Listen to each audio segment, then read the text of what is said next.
하나님의 말씀 에스겔서 16장 말씀입니다. 여호와의 말씀이 또 내게 임하여 가라사대 인자야 예루살렘으로 그 가증한 일을 알게 하여 이 가증한 일은 우상 숭배입니다.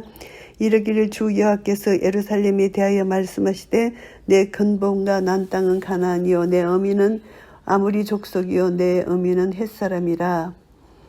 그래서 이 우상 숭배를 섬기는 것에 대해서 크게 책망을 하시는데 내 근본은 아모리 사람이고 헷 사람이다. 이 표현은 이스라엘 백성의 실제적인 혈통이 아니고 여호와의 신앙을 버리고 우상 숭배에 빠짐으로 인해서 이방인과 같이 되었다는 것을 지적하는 그런 말씀입니다.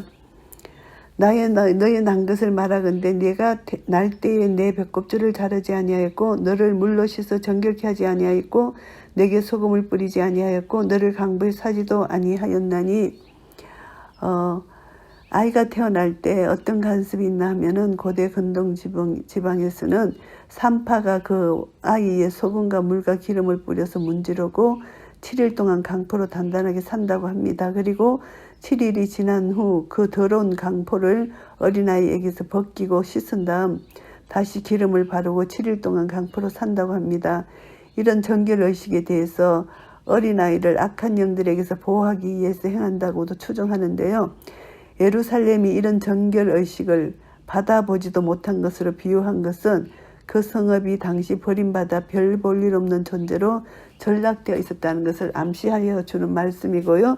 너를 돌아보아 이 중에 한 가지라도 내게 행하여 너를 국률이 여긴 자가 없었으므로 내가 나던 날에 내 몸이 꺼린 바 되어 네가 덜에 버렸느니라.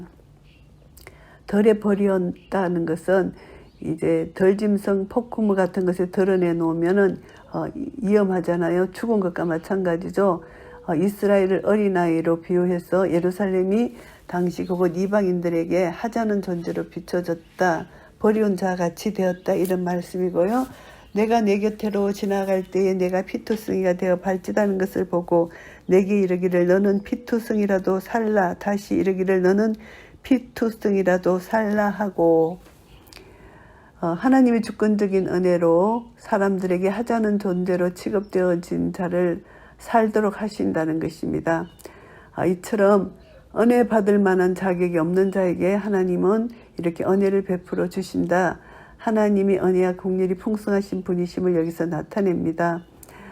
그래서 교만한 이스라엘이라도 하나님께서 그들에게 살라 이렇게 말씀하셨다. 생명을 공급해 준다는 뜻입니다. 내가 너로 들의 풀같이 많게 하였더니 내가 크게 자라고 심히 아름다우며 유방이 크게 뚜렷하고 내 머리털이 자랐으나 내가 오히려 벌거벗은 적신이더라. 이제 여자 하찮은 어린아이 취급받았던 그 이스라엘이 이제 자라서 극도로 아름답게 되었다는 것입니다.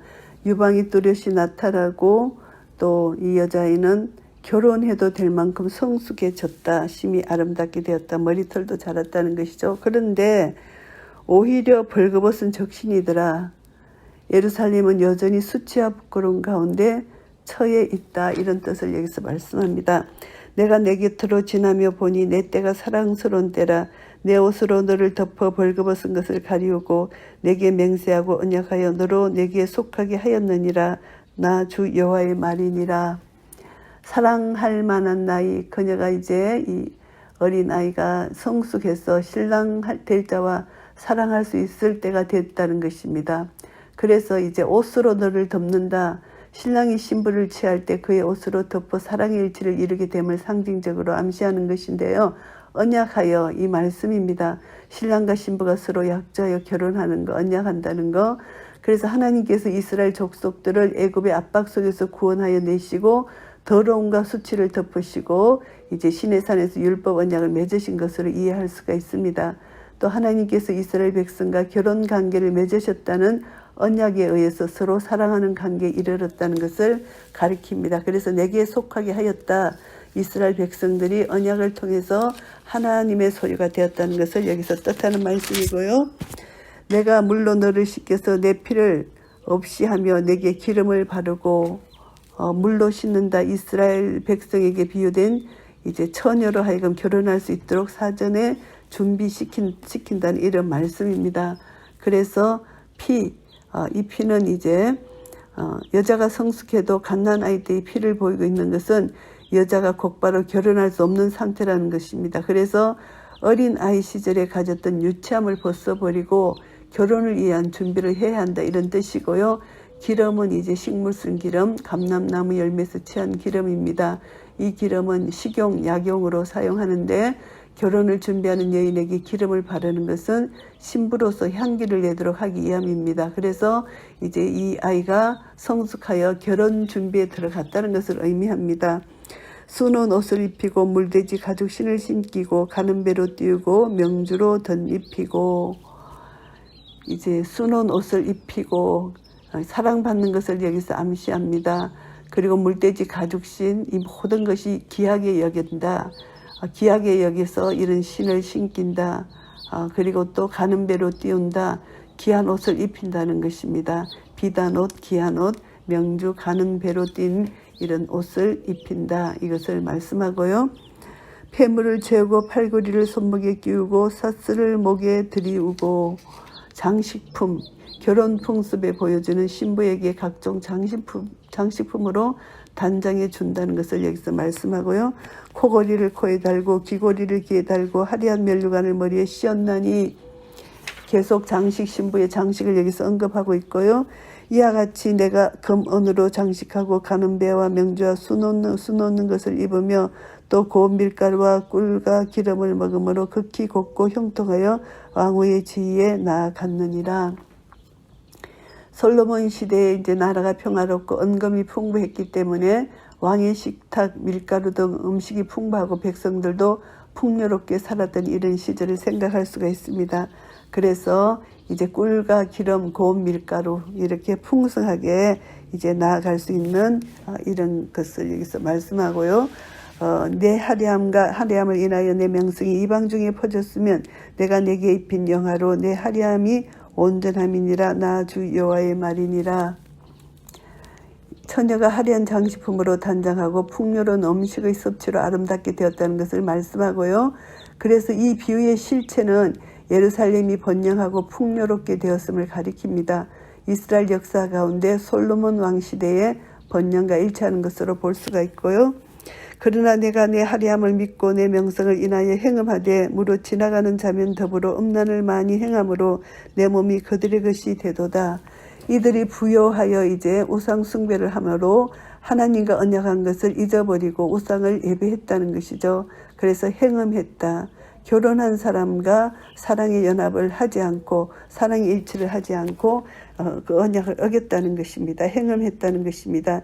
내가 내 의복을 취하여 색스러운 산당을 너를 위하여 만들고 거기서 행음하였나니 이런 일은 전무후무하니라. 이들이 이제 우상을 섬기려고 이렇게 산당을 만들었다. 우상 숭배하는 산당을 화려하게 장식했다. 온갖 색상의 천으로 이렇게 만들었다는 것이죠. 내가 또 나의 준 금, 은 장식품으로 너를 위하여 남자 우상을 만들어 행음하며 하나님이 주신 금과 은을 가지고 남자 우상을 만들어서 행음했다. 이것을 영적 간음을 즐겼다. 남자 형상을 만들었다는 것이고요. 또 내 수놓은 옷으로 그 우상에게 입히고 나의 기름과 향으로 그 앞에 베풀며, 향은 일반적으로 구약시대에 하나님께 제사 드릴 때 태워드리는 그런 것입니다. 그런데 이스라엘 가운데서 우상에게 분향되어지는 일에 이 향을 섰다는 것을 여기서 말씀하고요. 또 내가 내게 주어 먹게 한 내 식물 곧 고운 밀가루와 기름과 꿀을 내가 그 앞에 베풀어 향기를 삼았나니 가연 그렇게 하였느니라. 나 주 여호와의 말이니라. 꿀은 제물로도 금지된 것인데 처녀는 이방 우상에게 꿀도 제물도 이렇게 바쳤다. 이것을 여기서 말씀합니다. 고운 밀가루, 기름 이것은 하나님께 제사 드리는 소재에 사용되었습니다. 그러나 꿀은 금지된 것이죠. 그런데 이들은 우상 숭배할 때 고운 밀가루, 기름, 꿀 다 이렇게 우상 숭배에게 제물로 바쳤다. 이것을 말씀하고요. 또 내가 나를 위하여 낳은 내 자녀를 가져 그들에게 드려 제물을 삼아 불살렀느니라. 내가 너의 음행을 작은 일로 여겼어. 이들이 이제 자녀를 제물로 삼았다. 이방 우상에게 제물로 바쳤다는 것입니다. 이것을 보면은 암몬 족속의 신 밀곰으로 불리는 몰렉을 숭배하는 습관에서 비롯된 것인데요. 이스라엘 역사 가운데서 자녀를 불살라 드린 이런 경우가 성경 여러 곳에서 언급됐습니다. 열왕기하 16장 또 에레미야 7장 이런 데서 언급이 된 말씀이고요. 나의 자녀들을 죽여 우상에게 붙여 불 가운데 지나가게 하였느니라. 하나님과 언약된 이스라엘 백성들을 이렇게 우상의 제물로 바쳤다는 것을 말씀하고요. 내 어렸을 때에 벌거벗어 적신이었으며 피투성이가 되어서 발짓하던 것을 기억지 아니하고 내가 모든 가증한 일과 엄난을 행하였느니라.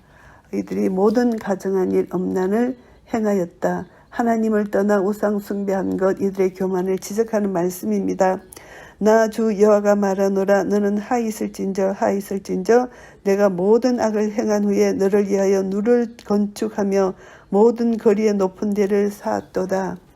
반복적인 표현을 합니다. 하 있을진저를 처녀의 행업에 대해서 하나님의 극한 진노를 암시합니다. 누를 건축하고 높은 데를 쌓는 것, 이것은 이들이 산당을 쌓았다는 것입니다. 누는 행음의 장소고 높은 데는 우상숭배 장소로 이들이 만들었다는 것입니다. 내가 높은 데를 모든 길머리에 샀고 내 아름다움을 가증하게 하여 모든 지나가는 자에게 다리를 벌려 심히 행음하고 길머리마다 이제 이들이 사람들이 모이는 것이 길머리입니다. 그 사람들이 많이 모이는 곳에 높은 데를 샀다는 것입니다. 그래서 지나가는 사람들을 유혹합니다. 한마디로 말하면은 우상 숭배를 하게 만든다는 것이죠. 그래서 이 장소는 우상 숭배가 매우 공공연하게 이루어졌다는 것을 암시하는 것입니다.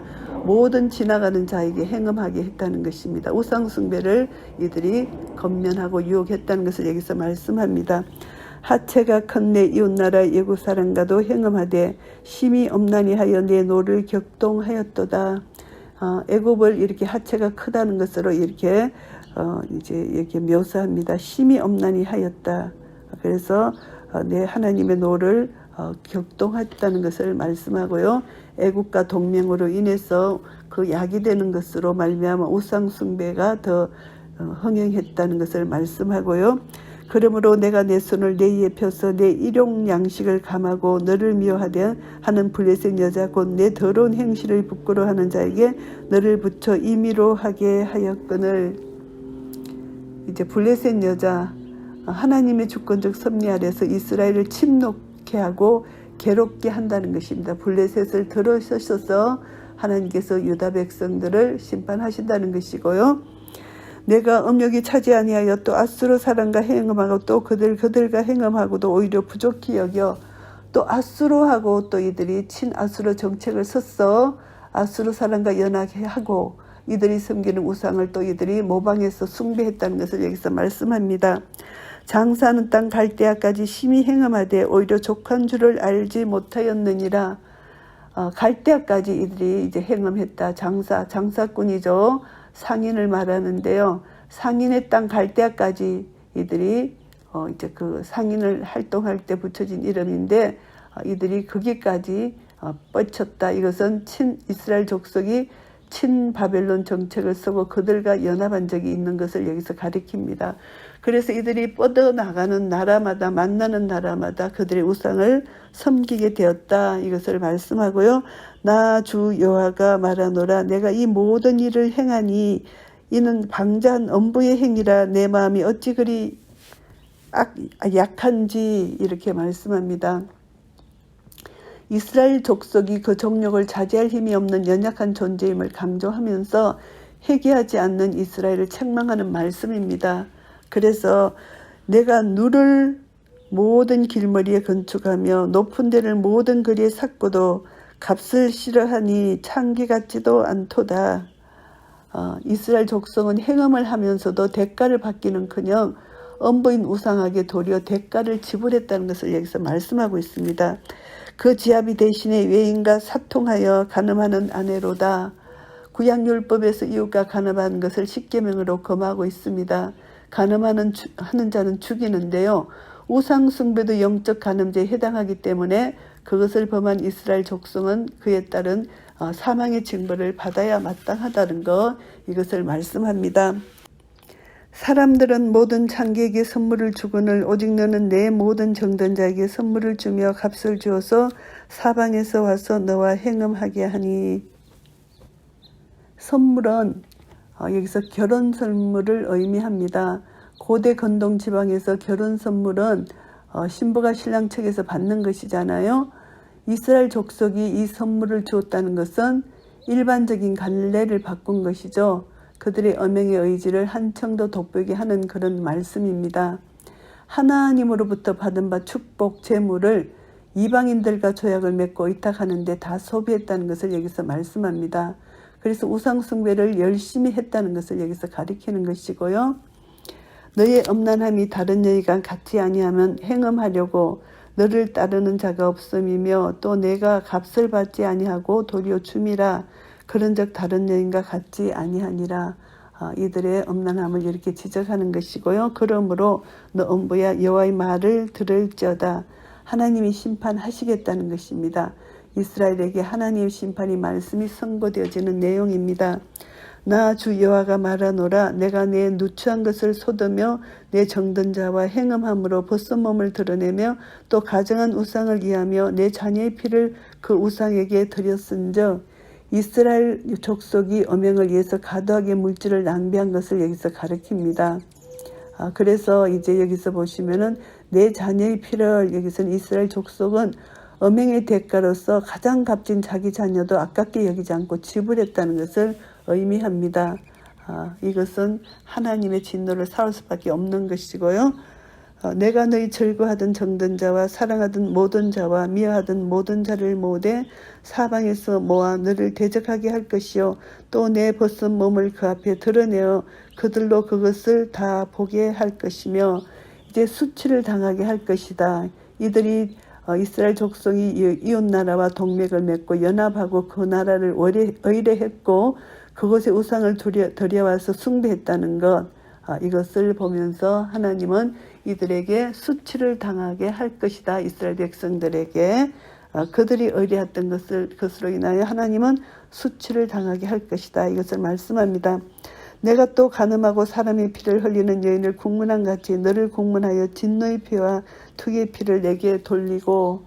하나님은 진노의 피, 투기의 피, 이스라엘 족속의 우상 숭배로 인하여 극히 진노하고 계신다는 것을 강조하는 말씀이고요.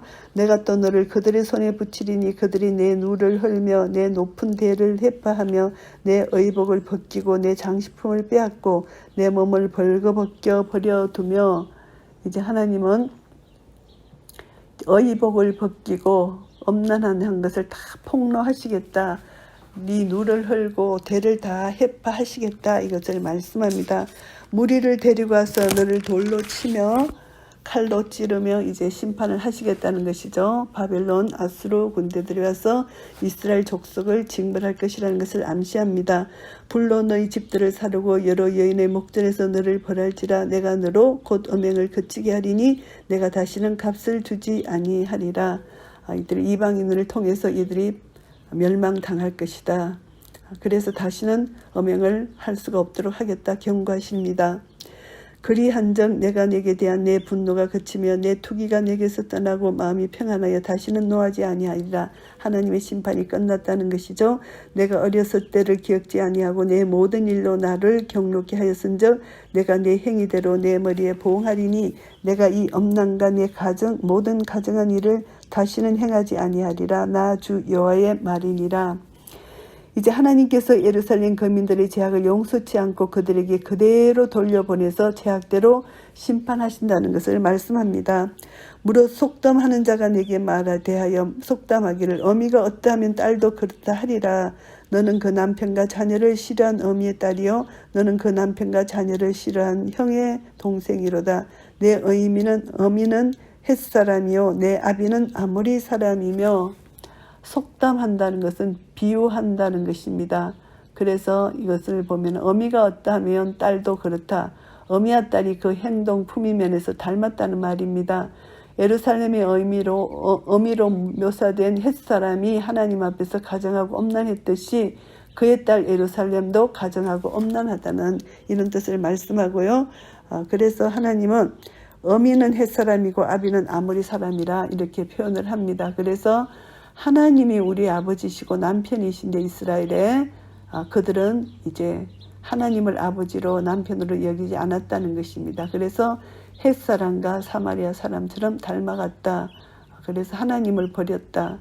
하나님을 이방인들의 남편으로 이제 바꿨다는 것입니다. 하나님 남편인데 그래서 이것을 하나님께서 이방 문화에 이들이 빠졌다는 것을 이렇게 표현하는 것이고요.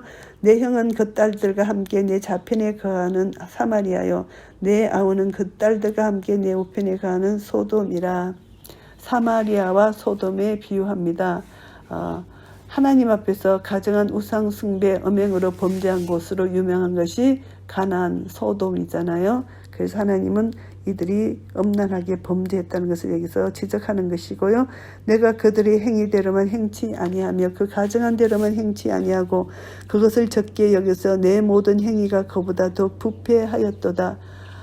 이것을 보면 이스라엘 족속의 제약이 하나님의 심판을 피할 수 없을 만큼 이미 거기에 달했다는 것을 보여주는 말씀입니다. 나 주 여호와가 말하노라. 내가 나의 삶을 두고 맹세하노니 내 아우 소돔 곧 그와 그 딸들은 너와 내 딸들의 행위같이 행치 아니하였느니라. 소돔 고모라 이들이 하나님께 큰 제약으로 인하여 멸망받은 곳이잖아요. 그들의 제약이 예루살렘의 제약보다 작은 것으로 비교됐다는 것입니다. 그러니까 예루살렘의 제약은 한층 더 심도가 깊다, 크다 이것을 말씀합니다.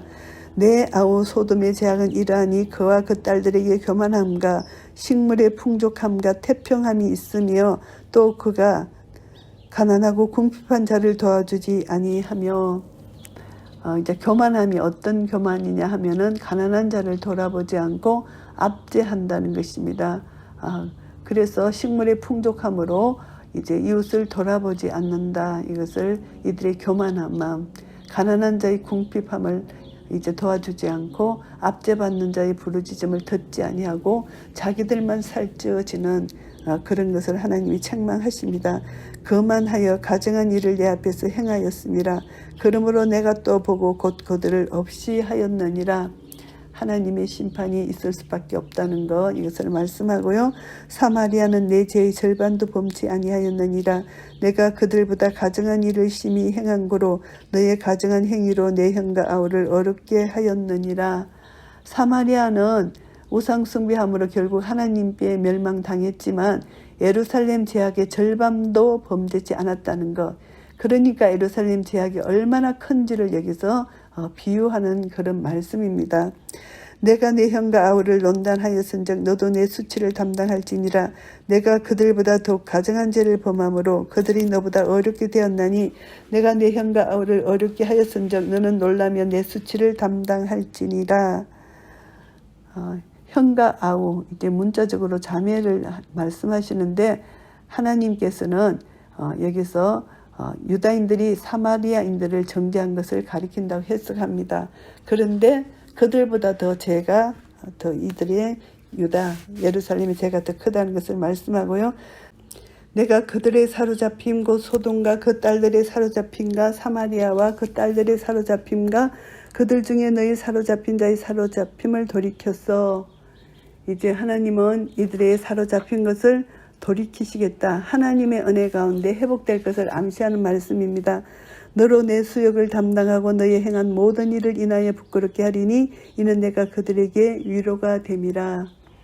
소돔과 사마리아보다 늦게 회복됨으로 더 고난과 수치를 당하며 이로 인해서 예루살렘으로부터 정죄받았던 소돔과 고모라가 위로를 받을 것이다. 이 말씀을 하시고요.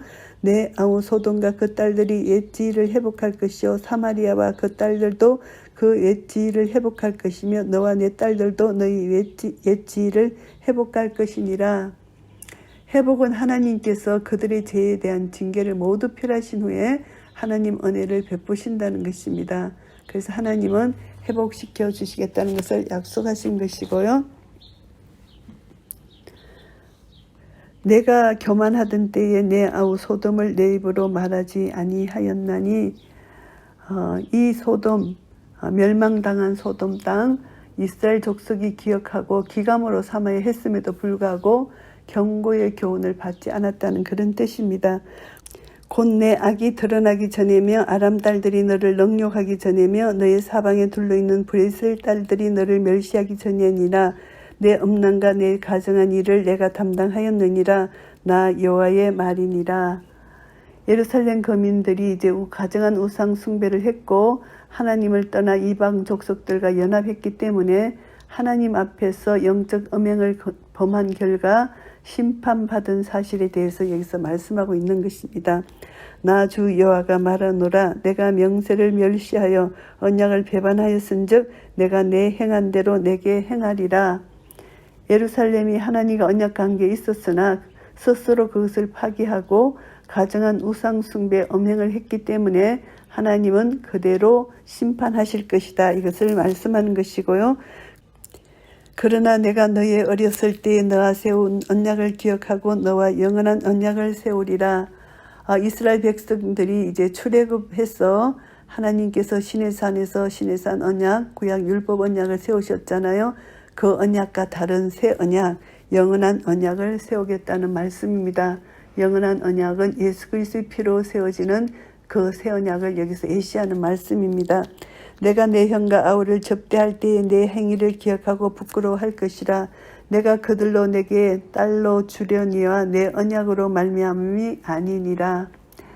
예루살렘이 하나님의 언약의 새 언약에서 회복될 때는 소돔 사마리아 그 이전에 범죄한 모든 하나님의 심판을 받은 자, 그러나 하나님께서 그들에게 회복시켜 주신다. 회복시켜 주시는 때는 이제 그들은 하나님을 그 심판을 기억하고 부끄러워하게 될 것이지만 과거의 죄에 대해서 참회만 하고 회개만 한다면 죄를 범하였음에도 불구하고 하나님께서 회복시켜 주시겠다는 그런 말씀입니다.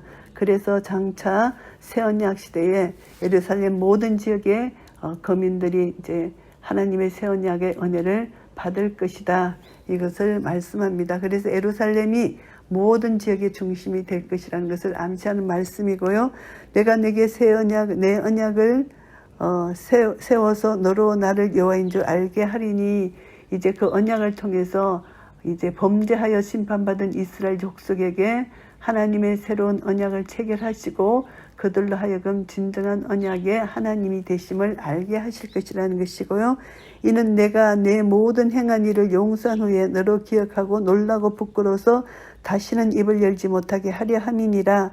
나 주 여호와의 말이니라 하셨다 하라. 이들이 이제 심판을 통해서 회개하고 속죄함 받은 후에 하나님은 그 죄를 다 덮으시고 기억지 아니하신다는 것입니다. 하나님께서 예루살렘이 범했던 그 죄를 용서하시고 회복하신 후에도 예루살렘은 과거 옛 죄를 지은 사실로 인하여 이제 말하지 않겠다. 다시 입을 열지 못하게 한다. 그들이 놀라고 부끄러워서 다시는 입을 열지 못하게 한다. 이들이 이제 기억지 않게 한다. 하나님이 다 죄를 덮으신다. 구원받음에 감사할 수밖에 없는 것이죠. 이런 은혜를 주시겠다는 것을 말씀합니다. 에스겔서 16장 말씀을 정리하겠습니다. 예루살렘의 죄악에 대한 이제 심판을 예고하는 말씀입니다. 출애굽 시절의 은혜입니다. 1절부터 14절까지는 이들이 출애굽 시절에 하나님께서 이들에게 은혜를 베풀어 주셨습니다. 출애굽 당시 이스라엘은 본래 죄악 가운데 있었고 그들의 자립은 불가능한 상태였습니다. 에스겔이 선지자는 이제 예루살렘이 가나안 땅에서 태어났으며 아비는 아모리인 어미는 햇사람이라는 하나님 말씀을 선포하게 됩니다.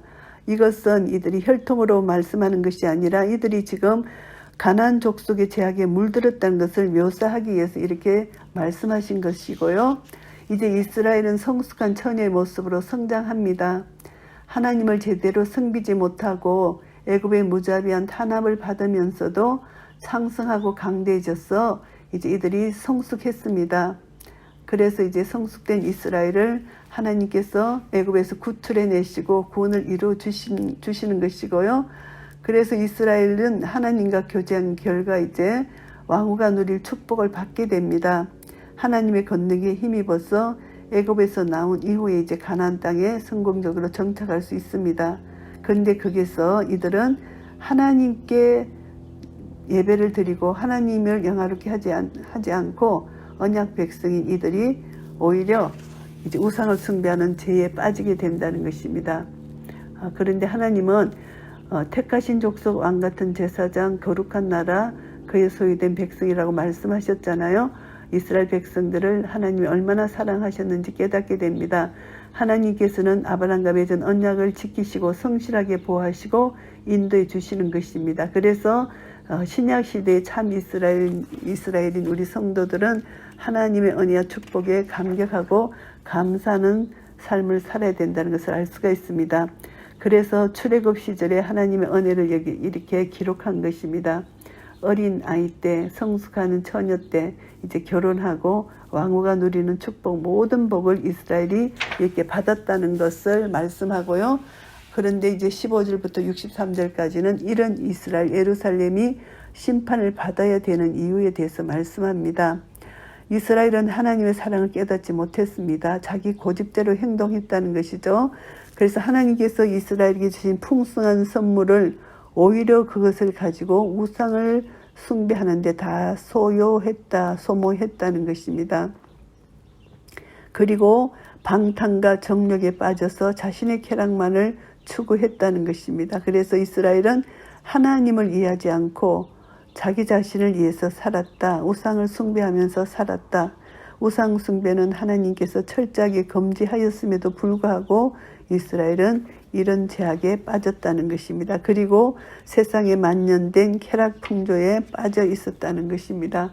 그래서 하나님은 이들을 반드시 심판하실 것이라는 것을 말씀합니다. 이스라엘이 의지했던 것은 하나님 대신에 애굽, 아수르, 바벨론 이런 강대국을 의지했습니다. 에스겔 선지자는 이스라엘이 자신의 안전을 위해서 주변 강대국들과 동맹을 맺은 사실을 음행으로 비유했고요. 그들이 동맹을 맺었을 때 그들이 믿는 우상을 들여와서 그 우상을 섬겼다는 것입니다. 그래서 하나님 대신 피조물을 신뢰하고 의지하는 행위, 이것은 하나님이 심판을 내리시는 것이고요.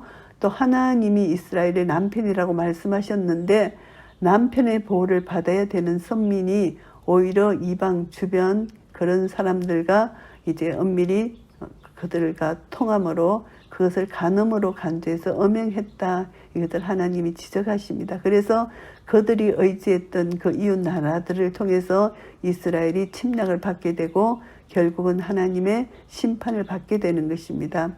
그래서 이스라엘의 멸망이 임박하심을 에스겔 선지자가 예고하고 있고 이제 회복의 약속을 제시하십니다. 멸망의 이유는 우상 숭배하고 이방인을 의지한 죄 때문이었지만 하나님은 이스라엘이 회복된다는 것을 말씀합니다. 이 죄 문제가 해결되면은 하나님이 회복시켜 주시는데 이것은 새 언약에 근거해서 이스라엘의 죄를 용서해 주실 것을 말씀합니다. 결국은 이 새 언약은 하나님의 사랑으로 예언되는 것이고요. 자기 백성을 저희 죄에서 구원할 자 우리 주 예수 그리스도를 이 땅에 보내신다는 것입니다. 이 예언대로 이제 하나님은 예수 그리스도를 보내시고 절망적인 상황에 처했을지라도 하나님은 포기하지 아니하시고 끝까지 구원을 이루어 가시는 하나님의 사랑, 은혜로만 가능함을 깨닫습니다. 그래서 이것을 보면서 이스라엘과 맺은 언약을 하나님이 신실하게 지키시고 결국 이스라엘을 통하여 제사장 나라로 세우셔서 이방인을 이제 구원하기 위한 하나님을 알리기 위한 그 나라를 세우셨는데 이들이 그 사명을 감당치 못했습니다. 그러나 남은 자를 통하여 구원해내시고 하나님은 이 사명을 그들에게 허락하시는 것이고 결국은 신약 시대에 와서 우리 주 예수 그리스도를 통해서 이제 우리에게 복음을 듣게 하시고 이 복음이 전파되게 하는 이 모든 것이 전적인 하나님의 은혜라는 것입니다. 그래서 하나님은 버려진 존재, 정말 버림받은 어린아이 같은 이런 존재를 하나님이 끝까지 사랑하셔서 이제 성숙하게 하시고 결혼하게 하시고 왕과 같은 대접을 해주시는 이 하나님의 사랑, 결국은 양육하시고 아름답게 장식해 주시고 치장해 주시는 하나님께서 아름답다 심히 보니까 기뻐하고 기뻐하더라. 이런 하나님의 사랑을 받은 자입니다. 그래서 하나님의 백성으로 하나님 사랑으로 이렇게 자녀로 이제 택함 받은 자는 하나님의 은혜를 늘 기억하고 감사해야 됩니다. 그래서 하나님은 나는 너희 하나님이 되고 너는 내 백성이 될 것이라고 이스라엘 백성들에게 약속해 주신 것처럼 우리는 신약 시대에 와서 예수 그리스도로 말미암아 이제 많은 사람을 위하여 흘리는 바 나의 피 곧 언약의 피다. 제사함을 얻게 하려고 이 피를 흘린 것이다고 말씀해 주셨고 이 피를 마시는 자, 내 살을 먹는 자 하나님께서는 구원해 주신다는 약속을 분명히 해 주셨습니다. 그래서 새하늘과 새 땅을 하나님께서 주시겠다고 약속해 주셨습니다. 그래서 우리는 하나님의 무조건적 은혜를 받은 자입니다. 더 이상 마음에 교만이 없고 우리가 이제 죄로 말미암아 이미 죽을 수밖에 없는 인생들을 예수 그리스도의 십자가 보혈의 능력으로 정결케 해주시고 불의한 자를 의롭다 해주셨습니다. 이런 은혜를 받은 자는 이제 우리는 더 이상 하나님 앞에 죄인의 모습이 아니라 이제 예수님 보혈로 씻음 받은 자로서 이제 은혜를 받은 자로서 하나님 앞에 나아가는데 정결하고 거룩한 예복을 입고 나갑니다. 그것이 예수님 보혈로 씻어주신 그런 은혜에 나아가는 것이죠. 그래서 우리는 다시 한번 예수 그리스도의 이름을 의지하여 은혜의 보좌 앞에 담대히 나아갈 수 있는 담력을 얻게 하신 하나님 은혜에 감사하면서 이 땅에 사는 동안 나그네와 외인같이 살면서 우리의 영원한 우리의 집, 아버지 집, 천국을 우리가 소망하면서 하나님께서 주신 말씀, 하나님 말씀은 내 발의 등이요 내 길에 비친 이 말씀 따라 한 걸음 한 걸음 하나님을 사랑함으로 하나님을 믿음으로 의지함으로 순종하고 그 말씀을 따라 나아갈 때 우리를 통해서 하나님 나라가 확장되며 하나님의 영광이 선포될 것입니다. 그래서 우리는 하나님 나라를 누리게 되고 하나님 나라를 증가할 수 있을 것입니다. 이런 은혜가 우리 모두에게 있으시기를 예수 그리스도 이름으로 축복합니다. 아멘.